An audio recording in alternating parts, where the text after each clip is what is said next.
Agora chegou a hora do YouCat. Nesse quadro, conhecemos um pouco mais de nossa igreja e daquilo que é colocado como norte para que possamos buscar e seguir na nossa caminhada espiritual. Então, vamos conferir?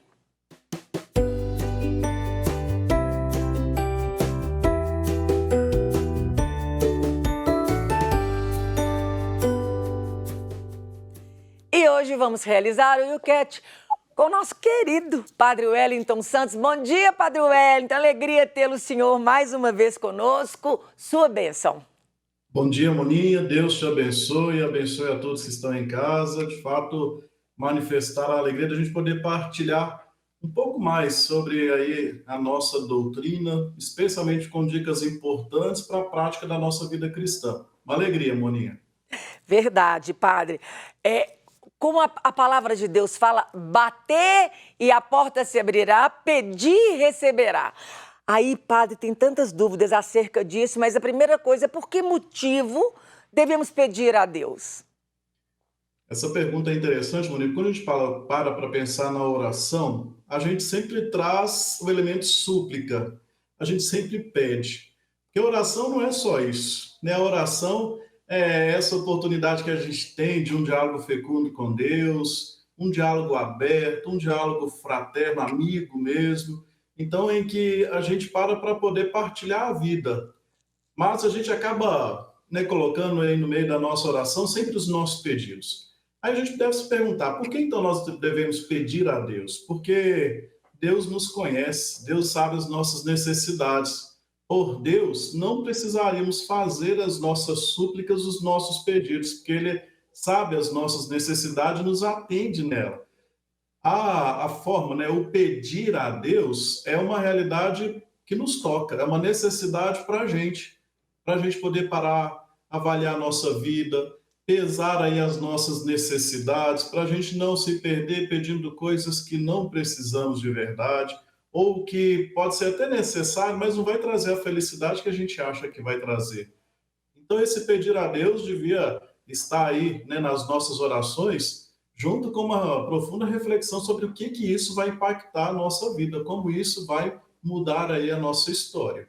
Então, pedir a Deus é mais por nós, para a gente ter a nossa consciência, do que realmente Deus nos atender simplesmente por causa disso. Uhum. E aí, Padre, eu preciso de aprender até a orar, né? E eu preciso de fazer parte de uma escola de oração, vamos dizer assim. Como fazer do meu cotidiano uma escola de oração? Olha, isso é importante para a gente, a todo instante, entender de verdade que nós estamos aprendendo, né? Nós estamos abertos aí, buscando novas habilidades, e a oração, ela não é diferente disso, né? A oração não pode ser a realidade que a gente vai aprendendo, como a gente tem uma palavra que diz, como autodidata. Tem gente que e faz muito bem assim, né? Aprende de verdade por si só.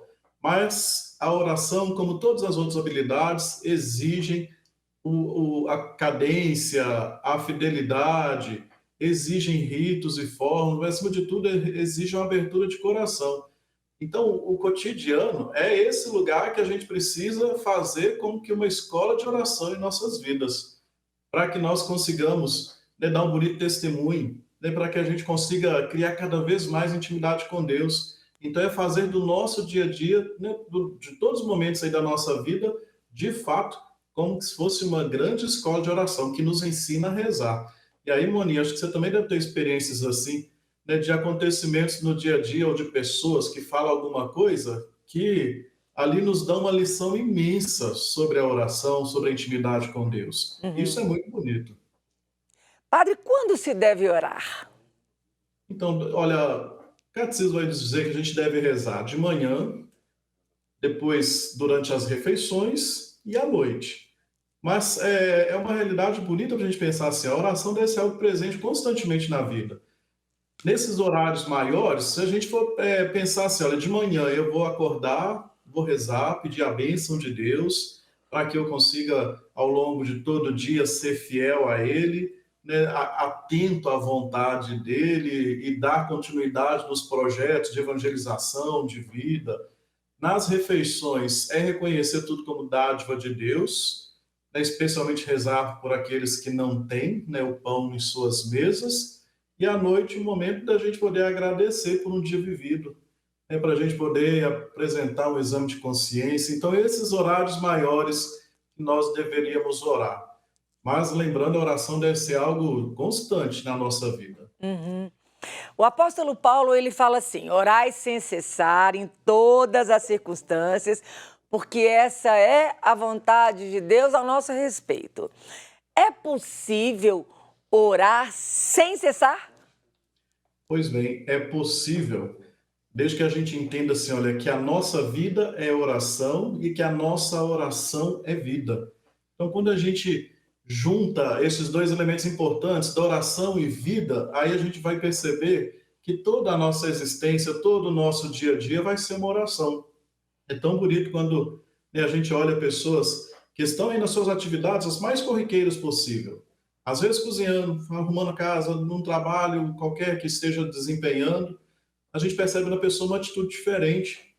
Ela está fazendo aquilo como perspectiva de oração. Então é realmente uma possibilidade e nos ajuda a viver isso quando a gente liga nossa vida com a oração. A todo instante a gente ser grato a Deus, a gente entender que o orar é vida e a nossa vida, ela é uma oração.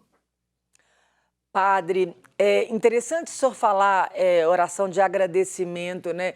Porque muitas vezes as pessoas têm a oração como uma grande lista de supermercado. E eu tenho que pedir, pedir, pedir, pedir, pedir, e agradecer acaba ficando para trás. A gente deixa de ser grato e se torna, às vezes, até ingratos. Por que devemos agradecer a Deus? Olha, é interessante sua imagem, né? Porque é uma lista de supermercado mesmo, quando a gente para olhar o tanto de coisa que a gente está pedindo, né? E tem pessoas que usam aí da sua relação com Deus, da oração, como se fosse um botão de emergência. Na hora que precisa, vai lá, aperta para poder acionar aí Deus na vida para atender as necessidades. E depois, quando tudo fica tranquilo, porque a vida tem isso, né? A gente tem os altos e baixos, isso é bonito, né? A dinamicidade da vida. Quando a gente está num momento bom, nos momentos felizes, aí costumamos não lembrar de Deus. Aí o botão fica lá na reserva para a hora que a gente chegar de novo nas necessidades, nos sofrimentos. Aí, a necessidade de a gente responder bem essa pergunta: por que a gente deve agradecer a Deus? Aí a gente vai encontrar inúmeros motivos, mas, acima de tudo, para a gente poder demonstrar essa nossa gratidão, a nossa afabilidade a Deus, que nos atende, o Deus que está sempre conosco, que está sempre em nossa vida. É manifestar esse amor e gratidão a Deus no nosso cotidiano, porque se a gente não faz isso com quem a gente ama no dia a dia, parece que vai esfriando, né, as coisas. Para um casal que não que não mostra-se grato e feliz, né, por causa do amor que sente, né, pelo cônjuge, vai perdendo, vai esfriando. Então é a mesma coisa com Deus, a gente manifestar essa gratidão e esse nosso amor a Deus. E quando a nossa fé está abalada, Padre, quando a gente está tão triste, no fundo do poço, deprimido, como que eu posso fazer essa conexão de oração e me fortalecer, né, para poder buscar? Nessa hora, Moninha, é bonito pensar isso, que a gente enfrenta, tem esses problemas, as dores, nossa vida tem os seus altos e baixos, para poder mostrar que é tudo muito dinâmico. Quando chega esse momento do baixo, lá da tristeza, dos problemas, a gente enfrenta problemas às vezes tão doídos, né, na vida. Eu sempre costumo trazer para mim, né, a figura de Maria. Ela, como vai descrever o Evangelho de São João, diante da cruz permaneceu de pé. Era um momento de maior dor, né? A espada de dor transpassava o coração de Maria ao ver o filho Jesus morto na cruz. Mas ali permaneceu de pé, porque havia em seu coração uma confiança irrestrita a Deus. Então, essa é a atitude, o permanecer de pé, e em nossos corações ter essa certeza de que Deus nos ampara em todos os nossos momentos. Então, para não perdermos a esperança, é nessa hora como vai dizer aquela mensagem, um autor desconhecido, pegadas na areia, é Uhum. nessa hora que Deus nos carrega nos braços. Então a gente se sentia amparado por Ele, mesmo com dores, mesmo com o mundo desabando ao nosso redor, permanecer de pé como sinal de fidelidade, como sinal, né, de expressar que cremos que Deus abarca toda a nossa vida. Padre, como que eu posso orar com a Bíblia? Seria os passos da Lexio Divina? Um deles, né, é essa possibilidade, como bem dito, a Lectio Divina, e a gente entender assim, olha, para a oração, para cada atividade que a gente aprende, a gente tem um instrumento, né, para poder desenvolver bem essa atividade. Para rezar, o instrumento melhor é a Bíblia. Então a gente precisa conhecê-la, tê-la conosco, nos ajuda nas orações. Olha os salmos. Os salmos são todo oração. Então, a gente entender ali a Bíblia como esse grande instrumento que a gente tem para a gente poder tocar esse mistério de Deus, pois é ali que ele vai se revelando, revela-se na história da humanidade, nessas santas palavras, a nos inspirar a nossa vida. Então, a Bíblia é indispensável, né? A gente, para a nossa vida de oração, é um instrumento indispensável. Oh, maravilha! Padre, quando o senhor falava, eu lembrava, a fé é fruto do Espírito, né? A fé estar abalada significa, quando a carta aos Hebreus fala, a fé vem pelo ouvir e ouvir a palavra de Deus. Significa que eu não tenho exercitado e frutificado porque eu não estou regando, eu não estou escutando, eu não estou buscando? É interessante isso, porque quando a gente fala assim, a fé está abalada, é porque tiveram alguns acontecimentos muito intensos na vida.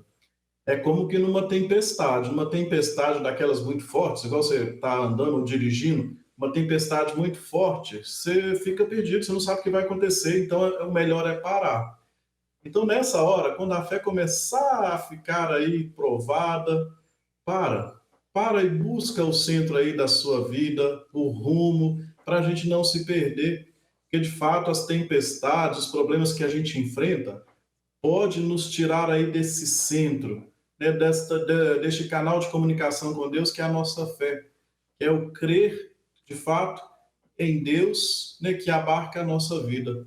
Então, diante dessas realidades, quando a fé começar a vacilar, para e busca fortalecer a sua fé, porque é ela que nos dá, né, o sentido mesmo próprio da vida, né, de fraternidade humana, Vai não, porque pode se a dar. gente não tem a fé, a gente fica egoísta demais e eu começo a rejeitar os meus irmãos. Então, que a gente possa criar aí no coração esse desejo de sempre alimentar a fé. Isso mesmo.